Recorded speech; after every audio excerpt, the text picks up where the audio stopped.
తాకట్టులో ఉన్న బంగారాన్ని విడిపించి ఆ రోజున మార్కెట్ ధర కట్టి మిగిలిన డబ్బును మీకు అందిస్తుంది కొమ్మూరి గోల్డ్.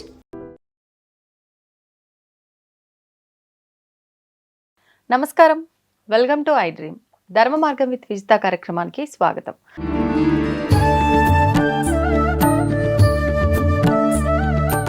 నమస్కారం గురుగారు. ఓం శ్రీ మహాగణాధిపతయే నమః. ఉగాది శుభాకాంక్షలు గురుగారు.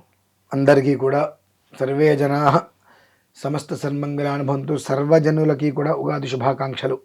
మీకు కూడా ధన్యవాదాలు గురుగారు. పరమేశ్వరాలు. ఇప్పుడు మనం ఉన్నది శ్రీ విశ్వావసునామ సంవత్సరం. అవునమ్మా. ఇప్పుడు వెళ్ళబోయేది శ్రీ పరాభవనామ సంవత్సరం. పరాభవనామ సంవత్సరం ఎలా ఉండబోతోంది ఈ నూతన సంవత్సరం? వాగర్ధావివ సంపృక్తౌ వాగర్ధః ప్రతిపత్తయే జగతః పితరౌ వందే పార్వతీ పరమేశ్వరు. జగత్తు మొత్తానికి కూడా తల్లి తండ్రి అయి ప్రతి జీవిని కూడా సర్వకాల సర్వావస్థలు ఎందు రక్షించేటువంటి ఆ ఒక్క పార్వతీ పరమేశ్వరులకు నమస్కరించి ఈ విషయాన్ని అందరికీ కూడా తెలియపరుస్తున్నాను.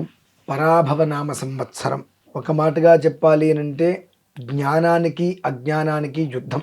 వాస్తవం కన్నా అవాస్తవం మీదే, అబద్ధాల మీదే ఎక్కువగా జనాలు ముందుకు వెళ్తూ ఉంటారు. 1966లో వచ్చింది పరాభవం. 1906లో వచ్చింది. 6లో వచ్చినప్పుడు ఎలా ఉంది, 66లో వచ్చినప్పుడు ఎలా ఉంది వాతావరణం, 2006లో వచ్చినప్పుడు ఎలా ఉందని చూస్తే భయంకరంగా ఉంది.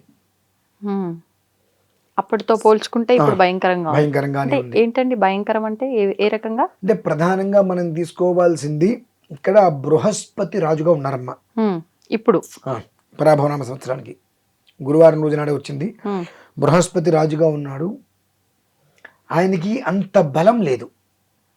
అనగా ఇద్దరు శత్రువులు, ఇద్దరు కూడా ఎప్పుడు ఒకళ్ళొకళ్ళు చంపుకుందాం అనేటువంటి తాపత్రయంలో ఒకళ్ళ మీద ఒకళ్ళకి అంత కక్షలో ఉన్నారు. ఈ ఇద్దరిలో ఒకడు రాజు అయ్యాడు. రెండో వాళ్ళ పరిస్థితి ఏంటి? కొంచెం కాదు, ఎక్కడ దాక్కున్న అందరినీ చుట్టుముట్టినట్టుగా వ్యవస్థ నడుస్తుంది. అలాగే సేనాధిపతికి రాజుకి ఏమాత్రము కూడా మిత్రత్వం లేదు. తద్వారా ఒకటి. దీనివల్ల ఏమవుతుంది అంటే సాధ్యమైనంత వరకు కూడా పరాభవనామ సంవత్సరం, ఆ పరాభవ అనేటువంటి పదం ఏ విధానాన్ని అనుసరించి ఉందో ప్రతి మనిషి జీవితంలో ఆ పరాభవం అనేటువంటిది ఇలా తొంగి చూస్తుంది. ఏదో ఒక కారణరీత్యా ఏదో ఒక విధానంలో నీలాపనిందలు కొంతమందికి తప్పవు. ఎటు చూసినప్పటికీ కూడా అజ్ఞానం, అవివేకం వృద్ధి చెందుతాయి. ప్రతి మనిషియు కూడా నా అంతటి వాడు లేదు అనేటువంటిది ఆవేశపూరితులు, అల్పబలులు ఎక్కువ అవుతారు. లోభగ్రస్త హృదయం ఉంటుంది. అలాగే దీని యొక్క ప్రభావం చేత సినీ రంగంలో కొంతమంది విశేషంగా పేరు చెప్పుకున్న వాళ్ళు, రాజకీయ రంగంలో నా అంతటి వాడు లేడనో రకరకాలుగా మంచి పేరు 10 మందిలో కూడా ఈయన బాగా పరిచయమే అందరికీ అని పేరు తెచ్చుకున్నటువంటి కొంతమంది ప్రముఖులకి పాపం కైలాస ప్రాప్తి కూడా, శివైక్యం చెందేటువంటి స్థితి కూడా మెండుగా ఉంది. తద్వారా చాలామంది బాధపడతారు. అయ్యే మన ఇష్టమైనటువంటి ప్రీతమ నాయకుడు వెళ్ళిపోయారు, బాధగా కూడా ఉంటూ ఉంటుంది. అవి కొన్ని అయితే కళ్ళ ముందు కనిపిస్తున్నాయి. ఎటు చూసినప్పటికీ కూడా కొన్ని వ్యవస్థలకి మాత్రం, అంటే ఒక సంస్థగా ఏర్పడి ఒక విధానం అనుసరిద్దాం అనుకున్నటువంటి వాళ్ళకి పరాభవాలు తప్పే పరిస్థితి ఏమాత్రమే కనిపించట్లేదు. ఇది మనం ఎవరినే ఏమో అనాల్సిన అవసరం లేదండి. అతివృష్టి, అనావృష్టి, వాతావరణంలో చిత్ర విచిత్రాలు ఉండటం. ఇవాళ వాతావరణం చాలా ప్రశాంతంగా ఉంటుంది అనుకుంటే ఎండ భగభగలాడటం. ఇవాళ ఎండ ఎలా ఉంటుందో అంటే 11-11:30 వరకు ఎండ తీవ్రతగా ఉంది. ఆ ఉన్నట్టు ఒకసారిగా వాతావరణంపై వర్షాలు పట్టడం, ఇదంతా కూడా ఎవ్వరికీ కూడా ఊహకందని రీతిలో జరగడం అనేటువంటిది ఈ యొక్క పరాభవనామ సంవత్సరానికి విశేషమైన వ్యవస్థ పెట్టింది పేరు. కొన్ని విషయాలలో అమాంతం రేట్లు పెరిగిపోతాయి. ఏవైతే రేట్లు పెరుగుతున్నాయో మనం భావిస్తాం అవి తగ్గిపోతాయి, ఏవైతే తక్కువగా ఉన్నాయో అవి పెరిగిపోతాయి. సంబంధం ఉండదు. ఒకళ్ళకి ఒకళ్ళు అనుసంధానం లేక, అర్థం చేసుకునేటువంటి విధానం లేక కొట్టుకోటాలు, గొడవలు అవటాలు, చికాకులు, నానా రకాలుగా మనిషి ఎంతవరకు మనుగడకి ఇబ్బంది కలగడానికి అవకాశాలునే ప్రతి ఒక్క వైపు నుంచి కూడా ఆ మార్గాలు వస్తూనే ఉంటాయి. ఇది ఇట్లా అయితే మామూలుగా మనం నక్షత్ర పరంగా చూసుకునేటట్లయితే అశ్విని, మఖ, మూల వీరు కేతు మహర్దశలో జన్మిస్తారు. వీళ్ళ పరిస్థితి ఎలా ఉంటుందనంటే మేము చెప్పిందే వేదం. మేము చెప్పిన దానికి తిరుగులేదు, మేము పట్టుకున్న కుందేలకు అసలు కాళ్ళు లేవు, కానీ అది చిరుతపుల కన్నా వేగంగా పరిగెడుతుంటే మనం ఒప్పుకోవాలి. ఒప్పుకోతే వాళ్ళు ఒప్పుకోరండి. వాస్తవం ఎలా ఉంటుందంటే నిజంగా వాళ్ళు ఎలా ఉంటారా తత్వం. ఇప్పుడున్న పరిస్థితులలో వచ్చినటువంటి స్థితికి రాజుకి బలం లేకపోవటం వలన, అంత బలస్థితిలో రాజు లేకపోవటం వలన కింద వాళ్ళందరూ ఎవరికి వాళ్ళు మేమే రాజులం అనేటువంటి ఒక విధానంలో అశ్విని మఖ మూల వారి అంటే ఇక మేమే, మాది, నువ్వు కూర్చుంటావు వెళ్తావు నీ ఇష్టం, అట్లా ఉంటుంది. భరణి పుబ్బ పూర్వాషాఢ వీరు స్వతహాగా కూడా ఎదుటి మనిషికి వీళ్ళు కాస్త ఉపకారం కనుక చేసినట్లయితే ఆ ఎదుటి మనిషి వీళ్ళని బాగా పొగడాలని కోరుకుంటూ ఉంటారు. నా పేరు 10 చోట్ల రావాలి, ఆ రావడం కోసం నేను ఏదైనా చేస్తాను అనుకుంటారు. అలాగే కొన్ని పరిస్థితులలో ఇది చేయకపోతే వచ్చే నష్టమేం లేదులే అని ఏదైతే ఇంపార్టెంట్ పరిస్థితి ఉంటుందో దాని నుంచి తప్పించుకుంటారు. తప్పించుకోవడం వల్ల రావాల్సిన ప్రతిదీ కూడా అక్కడ ఆగిపోతుంది. అట్లా ఎందుకు ఆగింది అంటే కారణం ఇది అని చెప్తే నమ్మే పరిస్థితి కాదు. ప్రతి విషయంలోనూ కూడా ఆచి తూచి వ్యవహరించాలి. ఎందువలన భరణి బుబ్బ పూర్వాషాఢ అనేటువంటి నక్షత్రాలు శుక్ర నక్షత్రాలు. ఎవరైతే రాజు ఉన్నారో ఆ రాజు విధానానికి శుక్రుడికి శత్రుత్వం కనుక సాధ్యమైనంత వరకు నీ పేరు బయటికి ప్రస్తావన లేకుండా నువ్వు ఏదైనా చేసుకో, ఇది నీ పేరు నుంచి వచ్చిందనేటువంటి విషయం వస్తే నీకు మంచి జరగచ్చు, చెడు జరగచ్చు, చెప్పలేం. ఆ స్థితి వచ్చేటికి వీళ్ళకుంది. కృత్తిక ఉత్తరాషాఢ వీరి గురించి మనం ఇవన్నీ తాత్కాలికంగా చెప్తున్నాను. తెలుసుకోవాలి అంటే వీళ్ళకి లేజినెస్ బాగా ఎక్కువ అండి. నార్మల్ గానైనా ఇప్పుడు రాబోతున్నా మామూలుగా ఉండేటువంటి ఎక్కువ స్థాయిలో అవుతుందిలే, చేద్దాంలే, పర్లేదులే, చేయొచ్చులే, నా నక్షత్రం ఇది, నేనంటే ఇష్టపడే వాళ్ళు 10 మంది ఉన్నారు, నేను కూర్చుని నా పనులు అయిపోతాయి ఇలా అని అనుకుంటాం. అక్కడి వరకు వచ్చేటప్పటికి తత్సబ్రహ్మార్పణమస్తు.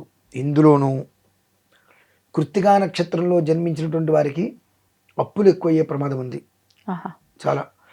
అంటే ఇంకేముంది అని ఇతపూర్వం చేసినటువంటి అవి ఏవైతే ఉన్నాయో వాటి నుంచి చాలా ఇబ్బందికర వాతావరణం కూడా ఎక్కువ వస్తుంటుంది. కాబట్టి కొంచెం జాగ్రత్తగా ఆలోచించి, మనకి ఎంతైనా పలుకుబడి ఉండొచ్చు కానీ మనం కొంచెం జాగ్రత్తగా ఉండి మనం చేయవలసింది చేస్తేనే మనకు రావాల్సింది వస్తుంది అనేటువంటి విషయాన్ని వాళ్ళ దృష్టిలో ఉంచుకోవడం చాలా శ్రేయస్కరం. రోహిణి హస్తాశ్రవణ స్వయంకృతాపరాధంగా వీరు చేసుకున్నటువంటిది అనేక రకాల ఏడుపుల రూపంలో, ఉసురు రూపంలో వాళ్ళకి తగలబోతుంది. ఎందువల్లనంటే పూర్తి అంటి ఎవరికి బృహస్పతికి రాజు ఉండేటువంటి స్థితిగమనానికి చంద్ర నక్షత్రానికి పూర్తి అంటి. ఎంతవరకు నేను ఇబ్బంది పెట్టడానికి అవకాశం ఉంటే అంతవరకు తొక్కడానికి ప్రయత్నం చేస్తాడు. ఎందువల్లనంటే ఆ విధానం చాలా దారుణంగా ఉంటుంది. నాకు నువ్వు చేసిన న్యాయం నాకు తెలుసు, బృహస్పతికి చంద్రుడు అన్యాయం చేశాడు కనుక నువ్వు నాకు చేసిన అన్యాయం నాకు తెలుసు, కాబట్టి అంతకంత అన్యాయం నీకు ఎలా చేయాలో నాకు తెలుసు. ఇవాళ నేను రాజయ్యగా నేను ఎంతవరకు నేను పాతాళానికి తొక్కాలి అంతవరకు పాతాళానికి తొక్కుతా అని చెప్పి స్థితి ఉంది. దానికి తోడుగా కోర్టులు, పోలీసులు అనేటువంటి స్థితి వీళ్ళకి చాలా ఎక్కువగా ఉంది. కాబట్టి చాలా జాగ్రత్తగా ఉండటం అనేటువంటిది రోహిణి హస్తాశ్రవణం ఈ నక్షత్రాల వాళ్ళకి తప్పదు. మృగశిర చిత్తాధనిష్ట ఇక వీరు ఎప్పటికన్నా కాస్త నిర్మలంగా ఉంటారు. వాళ్ళ పనులు భగవంతుడి దయ వల్ల ముందుకు నడిచిపోతూ ఉంటాయి. కాస్త వీళ్ళకి ఎంతవరకు కూడా నేను చేస్తాను, చేయగలను అంతవరకు ఓకే, నేనే చేస్తాను అనేటువంటి స్థితి వస్తే మొత్తం ఎందుకంటే 4 పనులు వీళ్ళకి అయితేప్పటికీ నా అంతటి వాళ్ళు లేదనుకుంటారు. అది ఎప్పుడైతే వస్తుందో మొత్తం పోతుంది. కనుక మృగశిర చిత్తాధనిష్ట అనేటువంటిది మంత్రి గమనంలో ఉన్నారు కాబట్టి జాగ్రత్తగా దీపం ఉన్నప్పుడు ఇల్లు చక్కదిద్దుకోవాలంటారు చూసారా, ఆ రకంగా మీకు మంచి అవకాశాలు రాబోతున్నాయి. ఆ వచ్చిన అవకాశాలను మీరు జాగ్రత్తగా పట్టుకున్నారా, ఇల్లు ఆ దీపం ఉన్నప్పుడు మీరు చక్కదిద్దుకోగలిగిన స్థితి గమనం వచ్చి సుఖంగా ఉండగలుగుతారు. ఆరుద్ర స్వాతి శతభిషం మతిం ధర్మేం గతిం శుభాం యతో ధర్మస్తతో జయ అని చెప్పి తెలంగాణ కడుపులో నొప్పిరాదుగా ఒక సమయం ఉంటుంది, ఒక స్థితికి ఆ వచ్చినప్పుడు మనం తట్టుకోలేం. ఆ రకమైన స్థితిలో రాజకీయ పరంగా సినీ వర్గం కావచ్చు, కొంతమంది ఈ ఆరుద్ర స్వాతి శతభిషం నక్షత్రంలో జన్మించిన వారిలో కాస్త ప్రముఖులు పుర ప్రముఖులు లాంటి వారికి కాస్త పోలీసులు, శ్రీకృష్ణ జన్మస్థానము, లాయర్లు ఇవన్నీ కాస్త తప్పించుకోవడం ఒక మోస్తరి కష్టసాధ్యం. అంతకన్నా ఘోరంగా అవమానాలు అయితే జరిగే పరిస్థితి ఉంది. ఆరుద్ర స్వాతి శతభిషం పునర్వసు విశాఖ పూర్వభద్ర నా చేతిలో అన్నీ ఉన్నప్పటికీ కూడా దేన్ని నేను ఉపయోగించుకోలేను.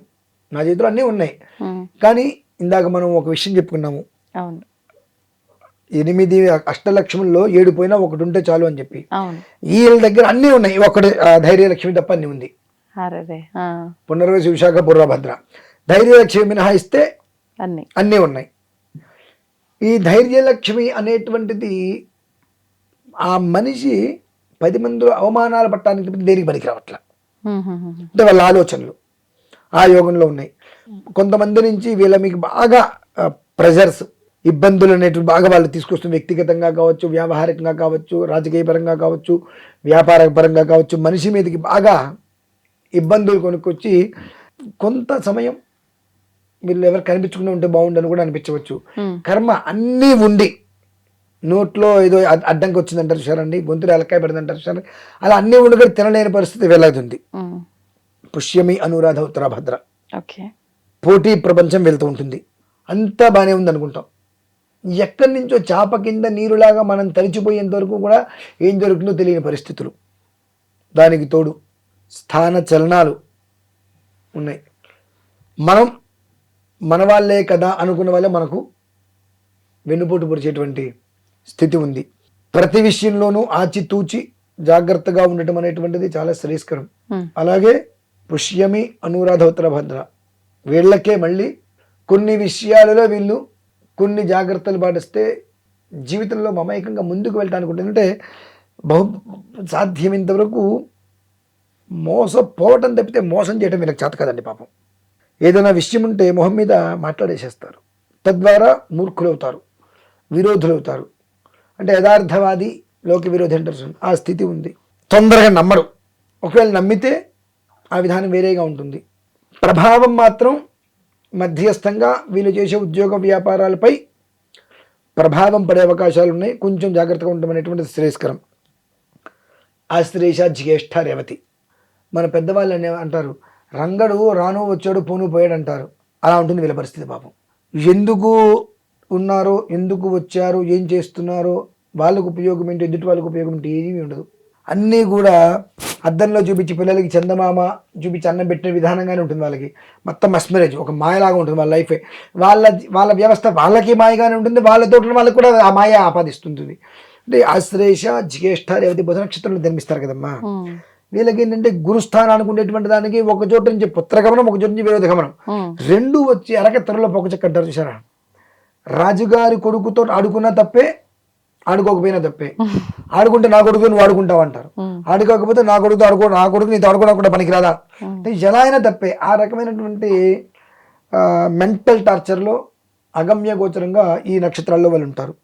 ఖచ్చితంగా మాత్రం ఒక్క మేషరాశి, ఒక మీనరాశి, ఒక మోస్తరి ధనస్సు, మకరం మినహాయిస్తే మిగిలిన రాశులన్నీ కూడా బహుకృత ప్రమాదంగానే ఉన్నాయి. ఈ 4 రాశులలో కూడా మేషరాశి 1వ స్థానంలో ఉందని చెప్పుకోవచ్చు. మిగిలిన 2వ స్థానం, మిగిలిన 3 స్థానాల్లో మిగిలిన 3 రాశులు మీనరాశి, ధనస్సు రాశి, మకర రాశి 3వ స్థానం, 2వ స్థానంలో ఎవరూ లేరు. అంటే 1-2 స్థానాల్లో మేషరాశి ఉంది, కాస్త బాగుంది అని చెప్పుకోవడానికి. అయినప్పటికీ కూడా వీళ్ళు చేసుకున్నటువంటి కొన్ని విషయాలకి వీళ్ళకి నెత్తి మీద గుమ్మడికాయ పెట్టలు నిలబడమన్నట్టుగా ఉంటుంది. కనుక ఒక్కసారి భగవంతుడిపై భారం వేసి జాతకాన్ని పరిశీలింపచేసుకొని అందులో ఉండేటువంటి లగ్నం ఏంటి, రాశి ఏంటి, దశ ఏంటి, విదశ ఏంటి, అంతర్దశ, ప్రాణదశ, సూక్ష్మదశ, ఈ 7 అసలు ఎలా ఉన్నాయి అనేటువంటి విషయాన్ని చూపించుకొని ఈ 7కి ఇప్పుడు రాజు ఎవరైతే ఉన్నారో ఆ రాజుకి వీళ్ళకు ఉండేటువంటి శత్రుత్వం ఏంటి, మిత్రత్వం ఏంటి, తద్వారా మన జీవితానికి వృద్ధి ఎంతవరకు ఉంది అనేటువంటి విషయం చూసుకొని, లేదు దిగిపోయే స్థితి ఏదైనా ఉందా, ఎన్ని ఆటంకాలు ఉన్నాయి ఒకసారి పరిశీలన చేసుకొని దాన్ని సమగ్రంగా ఒకసారి జాతక పరిశీలనలో ఉండేటువంటి పరిష్కారాన్ని చేసుకొని ప్రతి ఒక్కరూ కూడా పరాభవము అనేటువంటి నామంలో దాగి ఉన్నటువంటి ఏదైతే ఉందో ఆ పరాభవ స్థితికి రావద్దు అనేటువంటి ఒక స్థితి. మనం ఇందాక కూడా ఒక వీడియో అయితే పూర్వం మనం చెప్పుకున్నాం అష్టలక్ష్మి అమ్మవారి గురించి, అష్టలక్ష్మి యోగానికి. దేనికి ఇప్పుడే వచ్చింది అంటానికి మూలం ఏంటంటే పరాభవము అనేటువంటిది ఏ గమనంలో అయితే వచ్చిందో ఆ గమన యోగంలో ఏ కుటుంబానికి కూడా పరాభవం అనేటువంటి పదం ఏ ఇంట్లో ఏ జీవితంలో ఏ ఒక్కరికి కూడా రాకుండా ఉండాలి అంటే లక్ష్మి అనుగ్రహం కావాల్సిందే. కాబట్టి అది దృష్టిలో ఉంచుకొనే ఇన్ని సంవత్సరాల తర్వాత 96 సంవత్సరాల తర్వాత వచ్చినటువంటి విధానంలో ఇది ఆపాదించడం శ్రేయస్కరం అని చెప్పి ఇందాక మనం వీడియో కూడా చేసుకోవడం జరిగింది అనమాట. అంటే అనుసంధానం 11వ తారీఖు అష్టమి, ఖచ్చితంగా 19వ తారీఖు యుగాది, మధ్యలో ఎన్ని రోజులు నన్ను తేడా 12, 13, 14, 15, 16, 17, 18, 19 8 రోజులు. అవును. మనిషి కాలచక్రానికి జీవిత గమనానికి ఎలా తనను తను మార్చుకోవచ్చు అనటానికి ఎప్పుడు కూడా 8 అనేటువంటిది మూలాధార చక్రం, అంటే మూలం మనిషి జీవితానికి. మీరు ఇలా 8 మొదలు పెట్టండి, 10 సార్లు తిప్పండి, మనం మొదలు పెట్టిన చోట మనకు కనిపించదు, అలా కలిసిపోయి ఉంటుంది. ఆ కాలచక్రం అనేటువంటిది ఎక్కడ ఆగకుండా ఎప్పుడూ కూడా అనుజన్మాంతము కూడా అనుదినము తిరుగుతూ ఉండడానికి కొన్ని యోగాలు కావాలి.